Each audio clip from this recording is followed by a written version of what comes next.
The will was read quickly, too quickly for Victoria to understand what she had just heard. The notary adjusted his glasses. The house and garden, in equal shares, to both granddaughters. Sale prohibited for a period of 5 years. This is Eleanor's final wish. Victoria exhaled sharply. 5 years? Is this a joke? Where's the rest? Bank accounts, jewelry, cash? That is not specified in the will. The notary replied evenly. On the street outside, Victoria didn't even look at Clara. I'm not doing this. 5 years of waiting to get pennies for a wreck? I'm refusing my share. Do whatever you want, but don't expect money from me for repairs. Don't even call. She turned and walked away without saying goodbye. The wind lifted leaves from the pavement and carried them off, lightly, indifferently. Clara watched her go and thought that this was how it had always been. Victoria walks toward the light. Clara stays behind to clean up the pieces. Since childhood. They grew up in the same house but in different worlds. Victoria was the sun, bright, loud, the kind of person who fills a room just by walking into it. Their parents looked at her with that particular pride that's hard to hide. When Victoria got an A, it was celebrated at dinner. When Clara got an A, they nodded and moved on to the next topic. Clara learned to be invisible. The only place she wasn't invisible was her grandmother's garden. Grandmother Eleanor never compared them, never said, "Look how Victoria does it," or, "Why aren't you more like your sister?" She simply saw Clara, exactly as she was. Every summer, Clara came for the whole of August. They would get up early and go out to the garden together. Grandmother with her coffee, Clara with her endless questions. Grandmother taught her how to prune roses so they bloomed fuller, how to plant hydrangeas to bring out richer color, how to read the soil and understand what it needed. Plants know the difference between attention and indifference, she would say, while Victoria sat in the shade with a magazine and called out, "Clara, you're covered in dirt again. Go wash up." Grandmother would hand Clara a new trowel and show her where to dig next.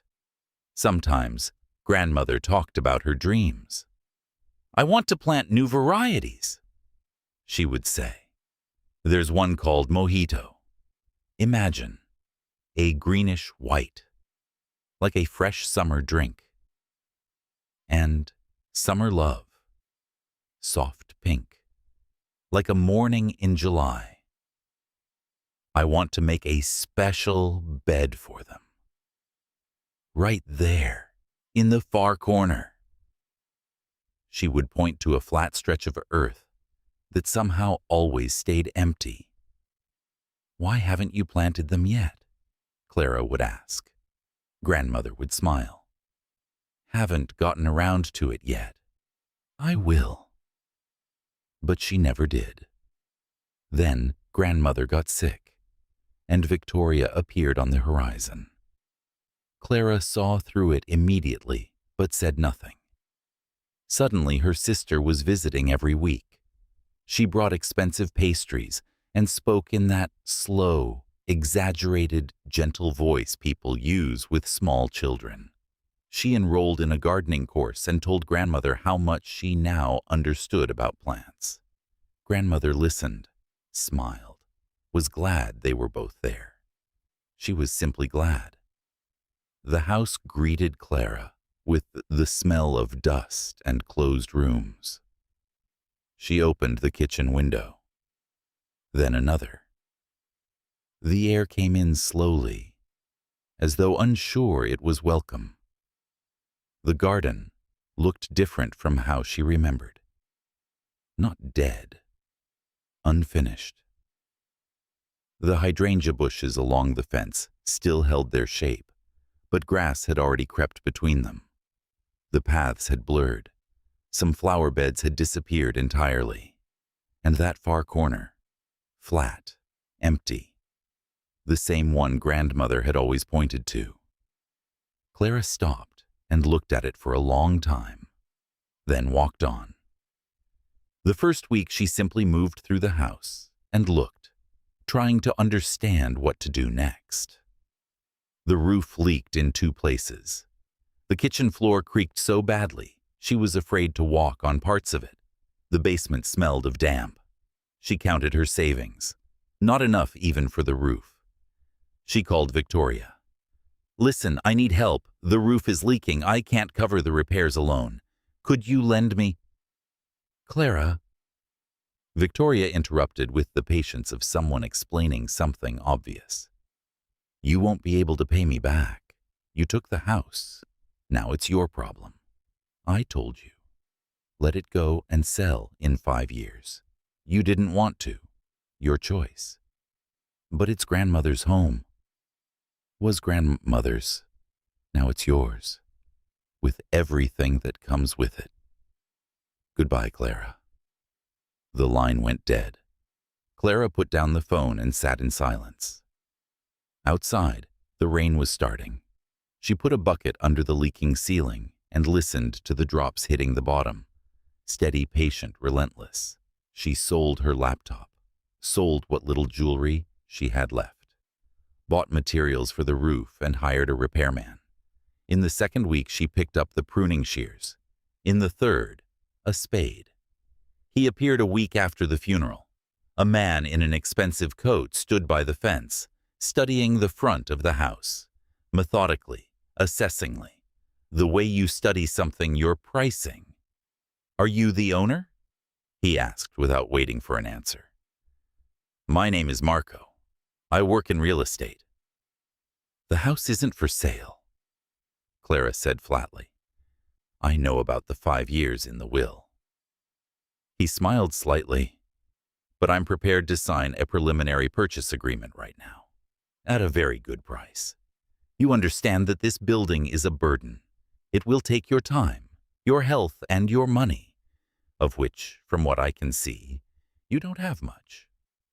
Clara gripped the old spade more tightly. "I'm not selling my memories, Mr. Marco.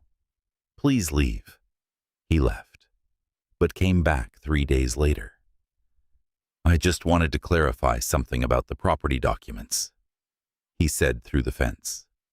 "There's nothing to clarify," she replied without looking up from the flower bed. "There's a boundary issue that I'm not interested." He left, came back 2 days after that. This time, without explanations. He simply stood by the fence and watched her work for a long time, then said, "The drainage here is poor." "I know. If you don't fix it, the lower bed will flood in spring." She finally looked up. "How do you know about the lower bed?" "I've worked in real estate a long time. I've seen many gardens like this." She looked at him, at his expensive coat and his certain manner, and at the way he was looking at the garden. Not the way a realtor looks at square footage. Something different. "That branch should go," he added, nodding toward an old bush. "It's drawing nutrients from everything around it." "You know about gardening?" "My mother had a garden," he said simply, and nothing more. He left. The next morning, he was back at the fence. Clara set down her hose. "Mr. Marco, did you buy the house next door?" "No." "Then why are you here every day?" He paused. "I'm not entirely sure myself," he said honestly. She looked at him for a long moment. Then, not knowing quite why, she opened the gate. "Come in. Look at that drainage." He began coming into the garden, at first briefly, then staying longer. He helped, quickly, efficiently, without unnecessary words. Sometimes he simply sat on the old porch steps while she worked. They talked. First about the garden and the house, then about other things. He turned out to be a man of few words, but one who heard everything. She told him about grandmother, about the morning rounds of the garden, about talking to the plants, about the dream that was never finished. Which new varieties? He asked. Mojito and summer love. Hydrangeas. She wanted to plant them right there. Clara nodded toward the empty corner. She kept meaning to and never got around to it. He looked at that corner, silently. One evening, he stayed later than usual. They sat on the steps. She with tea, he just sitting, and said nothing. But it was the kind of silence that doesn't press on you, the kind you rest in. Marco, she said suddenly. Yes? You don't talk about buying the house anymore. No. Why? He was quiet for a moment. Because some things matter more than deals, he said at last, simply without explanation. She looked at him, at his profile in the evening light, and felt something warm and slightly dangerous. The feeling you get when you understand that something has changed, but you don't yet know exactly how. The storm came without warning. The morning sky had been overcast, but calm. By 7 in the evening, everything started at once. A wild cold wind, the first drops hitting the windows like stones, and on the radio, a storm warning and frost by morning. Clara ran out into the garden, gasping with panic. The young shoots she had spent so many weeks on. The new bushes that had only just begun to take root. She ran to the old barn. Old tarpaulin, boards, rope. She threw herself at the hydrangeas along the fence, trying to cover them, weigh them down, save something. The wind tore the tarpaulin from her hands, knocked her sideways. Hold it! Marco appeared from nowhere. He grabbed one end of the tarpaulin and began driving stakes into the ground. Fast, precise, without a single wasted movement. He threw his coat down on the earth. They worked in silence. She held, he hammered. Then they switched, then moved to the next bush. 2 hours in complete darkness and wind and cold rain that lashed their faces. When the last bush was covered, they ran to the barn. Clara pulled the doors shut and leaned against them, breathless, soaked through, earth on her hands and knees. The barn smelled of hay and damp wood and something old. A single bulb under the ceiling gave yellow, unsteady light. Marco stood in the middle of the barn and looked at her. She looked at him. They were both drenched. Her hair was stuck to her face. There was a streak of mud on his cheek. They were breathing hard after the fight with the storm. And then that breathing became something different. He took a step toward her. She didn't step back. He raised his hand and moved the hair from her face. Slowly, very carefully, looking at her the way you look when you want to remember. Clara, he said quietly. She didn't answer. She simply took the last step herself. What ignited between them that night in the old barn, in the smell of hay and wet earth, it wasn't born from tenderness. It was born from struggle, from those 2 hours shoulder to shoulder in the dark and wind, from the moment when you stop thinking and simply feel. It was passion, real and sudden, like the storm itself. In the morning, the garden had survived. Clara walked between the bushes, checking each one, touching the shoots, looking at the leaves. Most had held, A few had not. She crouched beside the damaged ones and looked for a long time. Marco stood nearby. "Most of them made it," he said. "I know. You saved them." "We," she corrected without looking at him. "We," he agreed. She finally looked up at him, at his rumpled shirt and tired face, and the way he was watching her, without any of that realtor's certainty, just watching. "Marco, what's happening here?" "What do you mean?" "You know what I mean." He didn't look away. "I came here to buy a house. Sinahandi ahead. And now I don't want to buy it." A pause. "Is that a problem?" "I don't know yet," she answered honestly. He nodded, said nothing more, but stayed to help clear the damage from the storm. The notebook she found in the barn that same day, while tidying up, moving pots and boxes. It was on an old shelf, thin, in a leather cover, slightly yellowed with time. Clara picked it up and opened it, and recognized grandmother's handwriting immediately. A plan of the garden, detailed, with measurements, distances between bushes, planting depths, and a separate page, the far corner, drawn more carefully than anything else.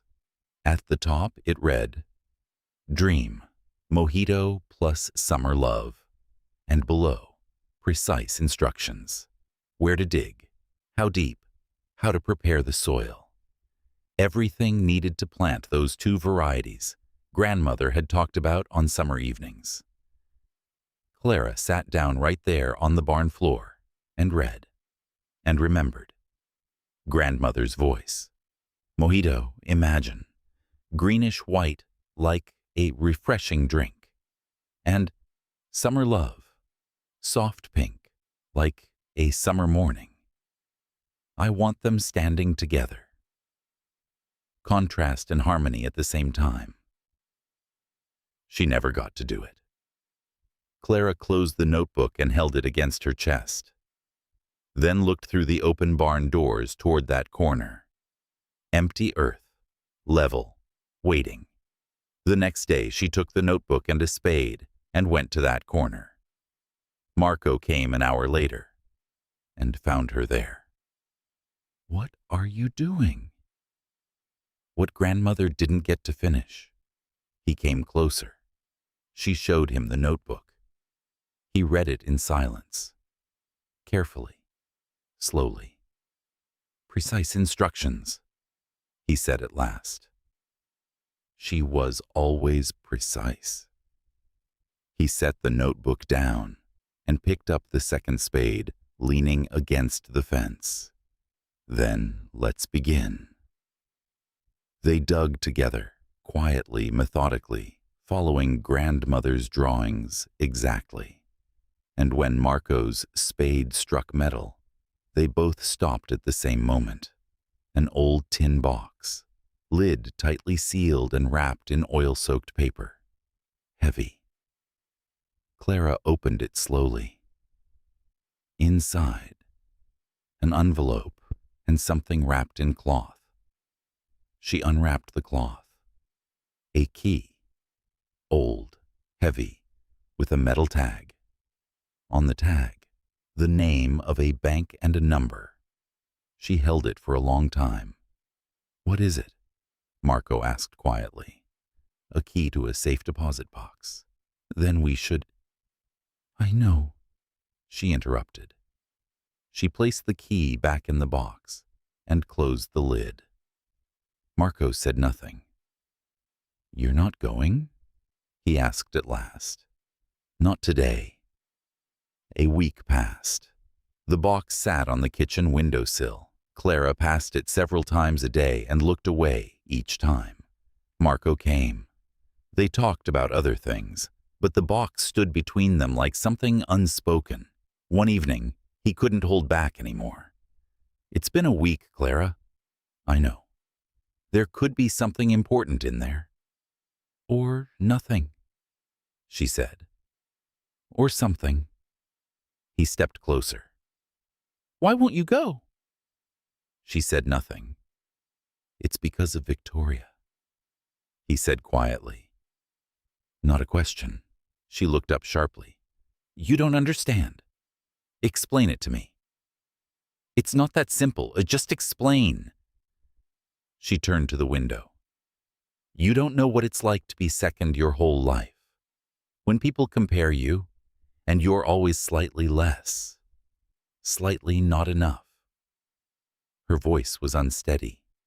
And now I have to go there and find out, and then decide whether to share with someone who mailed her signature on the documents, who said, that wreck is no use to me, and left. Silence. You're afraid you won't be able to make the decision. Yeah, he said quietly. I don't know what the right decision is. She turned back. Don't you understand? I don't know, and I don't want to know. As long as I don't know, I don't have to decide. Marco looked at her for a long time. Your grandmother put that key there for you specifically, in the one place only you would find it. She wanted something, and you don't have the right not to find out what, just because you're afraid. Don't lecture me about my grandmother, she said coldly. All right, he said after a pause. I won't. He picked up his jacket and left. The door closed quietly. Clara stood in the middle of the kitchen. Outside it was getting dark. The garden was disappearing into the dusk. She picked up the box, took out the key, put it in her pocket. The bank opened at 9. Clara arrived 5 minutes early and stood outside with the key in her pocket. A young woman at the desk led her to a room with metal safe deposit boxes along the walls. She inserted her key and the client's key simultaneously.